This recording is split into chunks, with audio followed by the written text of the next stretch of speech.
ঢাকার ব্যস্ত শহর, বিকালের ছায়া ঘনিয়ে আসছে। মানুষের কোলাহল, গাড়ির হর্ন আর ধোঁয়ায় ভরা রাস্তাগুলো যেন এক অদ্ভুত বিশৃঙ্খলার মূর্ত প্রতীক। এর মাঝে হাঁটছিল রাজিয়া, বয়স 22, ঢাকা বিশ্ববিদ্যালয়ের ইংরাজি বিভাগের 2য় বর্ষের ছাত্রী। ক্লাস শেষে প্রাইভেট টিউশনি করে এখন বাসায় ফিরছে। নাজিয়ার জীবন খুব একটা সহজ ছিল না। বাবা মারা গেছেন 5 বছর আগে। মা কঠোর পরিশ্রম করে সংসার চালান। মেয়ের স্বপ্ন পূরণে তাকে সবসময় উৎসাহ দেন তার মা। কিন্তু অভাবের কারণে নাজিয়া তার স্বপ্নগুলোকে সীমিতই রেখে দিয়েছে। রাস্তার মোড়ে এসে হঠাৎ থেমে গেল নাজিয়া। মোবাইল থেকে মায়ের মিসড কল দেখে ফোনটা বের করলো। ঠিক সেই মুহূর্তে একটা ধাক্কা খেয়ে প্রায় পড়েই যাচ্ছিল নাজিয়া। ওহো সরি, আমি খেয়াল করিনি বলে এক তরুণ এগিয়ে এসে তাকে সামলে নিল। মোবাইল প্রায় হাত থেকে পড়েই যাচ্ছিল। নাজিয়া বিরক্ত হয়ে বলল, আপনি রাস্তা দেখেন না? তরুণটা হেসে বলল, মাফ করবেন, ভুল হয়ে গেছে। তবে আপনাকে দেখে মনে হলো প্রথমবার ভুল করা ঠিকই ছিল। এই কথা শুনে নাজিয়া থমকে গেল। তার দিকে এমন সাহসিকতার কেউ কখনো কথা বলেনি। তরুণটা বেশ লম্বা, শ্যামলা গায়ের রং, চোখে এক ধরনের চঞ্চলতা। আমার দেরি হচ্ছে, সরুন বলে নাজিয়া দ্রুত রাস্তা পার হয়ে গেল। কিন্তু তার মন যেন আটকে গেল। সে নিজেও বুঝতে পারল না কেন। পরের দিন থেকে এক অদ্ভুত ব্যাপার ঘটল।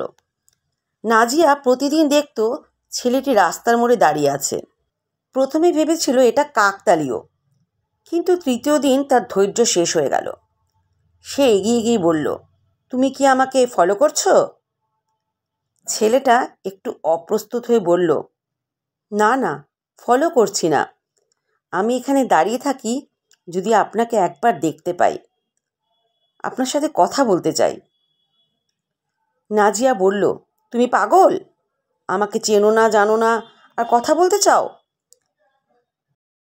ছেলেটি বলল, আমি জানি না কেন, কিন্তু প্রথম দেখার মনে হলো আপনার সাথে আমার কিছু বলার আছে। দয়া করে ভুল বুঝবেন না প্লিজ। নাজিয়া বলল, ঠিক আছে, তুমি কি বলবে? ছেলেটি বলল, আমার নাম আরাফ। আমি আপনাকে কোনোভাবে বিরক্ত করতে চাই না, কিন্তু আমি সত্যি আপনার সঙ্গে কিছু সময় কাটাতে চাই। আপনার মতো কাউকে আগে দেখিনি। নাজিয়া কিছুক্ষণ চুপ করে থাকলো। ছেলেটার চোখে সত্যি এক ধরনের সরলতা ছিল। শোনো, আমি এখানে কোনো নাটক চাই না। আমার জীবন কঠিন। তুমি যদি ভালো উদ্দেশ্যে না আসো তাহলে দূরে থেকো আমার থেকে। নাজিয়া বলল তাকে। আমি প্রতিশ্রুতি দিচ্ছি, তবে আপনার নাম কি? আরাফ নাজিয়াকে জিজ্ঞাসা করল। নাজিয়া বলে উঠল, এবার আমার পথ ছাড়ো। এই পরিচয়ের পর থেকেই দুজনের মধ্যে দূরত্ব কমতে শুরু করলো। আরাফ প্রতিদিন নাজিয়ার সাথে কথা বলার চেষ্টা করত। তার সরল স্বভাব আর অদ্ভুত দৃষ্টিভঙ্গি ধীরে ধীরে নাজিয়ার মনে জায়গা করে নিল। একদিন পার্কে বসে তারা গল্প করছিল। আরাফ বলল, জানো, আমি ছোটবেলায় রাস্তায় ছেলেদের সাথে বড় হয়েছি। বাবা মা নেই, কখনো স্কুলে যায়নি। তাহলে পড়াশোনা ছাড়াই কিভাবে এত জানো? নাজিয়া তাকে জিজ্ঞাসা করল। জীবন নিজেই এক শিক্ষা, পথে পথে শিখে গেছি। আর এখন তো তোমার মতো মানুষের সঙ্গ পাচ্ছি, হাসতে হাসতে বলল আরাফ। নাজিয়া অবাক হয়ে তার গল্প শুনত। তার মধ্যে একটা দৃঢ়তা আর বেঁচে থাকার তীব্র ইচ্ছা দেখত। তবে একটা ব্যাপার লক্ষ্য করত, আরাফ মাঝে মধ্যে এমন ফোন কল করত যা রহস্যময়। সে যখন জিজ্ঞাসা করত, তুমি কি কাজ করো, আরাফ একটু চুপ থেকে বলতো, আমি কিছু ছোটোখাটো কাজ করি। নাজিয়া আরও জানতে চাইলে আরাফ বলল, আমার জীবনটা সহজ নয়। আমি এমন কিছু চক্রের সাথে জড়িত যা থেকে বের হওয়া কঠিন। নাজিয়া চুপ করে রইল। সে বুঝতে পারল আরাফ কিছু লুকোচ্ছে। একদিন গোপনে আরাফকে অনুসরণ করল নাজিয়া। সে ঢাকার এক পুরনো বাড়িতে ঢুকল। ভিতরে কয়েকজন লোক ছিল।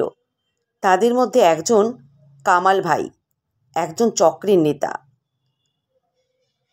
কামাল বলল আরাফকে, তুই কি আবার ফাঁকি দিচ্ছিস?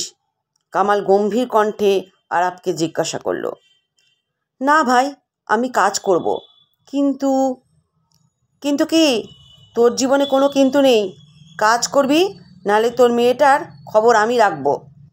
আরাফ থমকে গেল, চুপচাপ সরে এলো। বাইরে এসে নাজিয়ার সামনে তাকে দেখতে পেয়ে অবাক হলো। আরাফ নাজিয়াকে জিজ্ঞাসা করল, তুমি এখানে কি করছো? নাজিয়া বলল, তোমার জীবনটা জানতে চাই, আমাকে সত্যি বলো। আরাফ দীর্ঘশ্বাস ফেলে সব খুলে বলল, আমি এই চক্রের সাথে আটকে গেছি। তারা ভয়ঙ্কর। আমি বের হতে চাই, কিন্তু আমাকে ভয় দেখানো হয়। তোমার জন্যই আমি এই অন্ধকার জীবন থেকে মুক্তি চাই। কিন্তু নাজিয়া বলল, তাহলে পালিয়ে যাও, আমাদের অন্য কোথাও চলে যাওয়া উচিত। নাজিয়া আর আরাফ মিলে পালানোর সিদ্ধান্ত নেয়। তারা চুপি চুপি টিকিট কিনে অন্য শহরে যাওয়ার পরিকল্পনা করে। কিন্তু চক্রের নেতা তাদের পরিকল্পনা টের পায়। একদিন আরাফকে ডেকে বলল, শেষ একটা কাজ করবি, তারপর তুই মুক্ত, নাহলে তোদের বাঁচতে দেব না। এই কাজটি ছিল এক ধনী ব্যবসায়ী বাড়িতে বড় ধরনের চুরি। রাতে অভিযান শুরু হয়। আরাফ চক্রের সাথে কাজ করতে গেলেও নাজিয়াকে গোপনে পুলিশে খবর দিতে বলেছিল। পুলিশ চক্রের লোকদের ধরে ফেলার চেষ্টা করে। গোলাগুলির মধ্যে আরাফ নিজেকে নাজিয়াকে রক্ষা করতে এগিয়ে দেয়। এক গুলি আরাফের বুকে লাগে, সে মাটিতে পড়ে যায়। হাসপাতালে আরাফের হাত ধরে নাজিয়া কাঁদছিল। তোমাকে আমি ভালোবাসি নাজিয়া, আমার জীবন অন্ধকার ছিল, কিন্তু তোমার জন্য আমি আলো খুঁজেছিলাম। ক্ষমা করো নাজিয়া, তোমাকে সুখ দিতে পারিনি। এই কথাগুলো বলার পর আরাফ নিস্তব্ধ হয়ে যায়। আরাফের মৃত্যুর পর নাজিয়া নিজের জীবনে বড় পরিবর্তন আনে। সে সমাজের অবহেলিত মানুষদের জন্য কাজ শুরু করে। আরাফের স্মৃতি তাকে প্রতিনিয়ত অনুপ্রাণিত করে। সে বুঝতে পারে ভালোবাসা কখনো হারায় না। তো বন্ধুরা, গল্পটি কেমন লাগলো? যদি ভালো লেগে থাকে তবে আপনাদের কাছে অনুরোধ রইল এই চ্যানেলটিকে সাবস্ক্রাইব করে আমার পাশে থাকার জন্য। আর আজকের এই গল্পটি সম্পূর্ণ শোনার জন্য অনেক অনেক ধন্যবাদ আপনাদের।